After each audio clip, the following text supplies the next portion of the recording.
Grandi hotel completamente chiusi e chissà per quanto tempo. Anche tutto l'altopiano a vocazione turistica si è fermato e con il territorio il comparto del turismo, volano dell'economia locale. Ben vengano le nuove decisioni del governo di stanziare 4,3 miliardi di euro ai comuni, più 400 milioni alla protezione civile da destinare alla spesa per le famiglie più indigenti. Anche se tale somma è destinata ad esaurirsi in fretta, più voci vengono chiesti aiuti più significativi da parte del governo. Parlando dei 400 milioni di euro, mi auguro che tra i criteri ci sia anche uno sfondo sociale, un valore sociale. Mi auguro che questi 400 milioni di euro possano essere destinati in primis a quelle famiglie già colpite duramente dal Covid e che si portano dietro anche qualche strascico.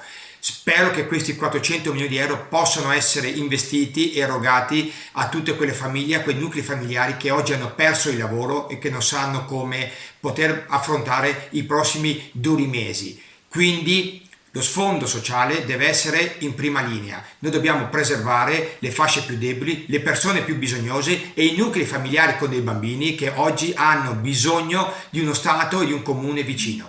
Stato e comune vicini dunque in uno sforzo congiunto per le fasce più deboli. Starà ora ai comuni, con protezione civile, lavorare per individuare le famiglie più bisognose.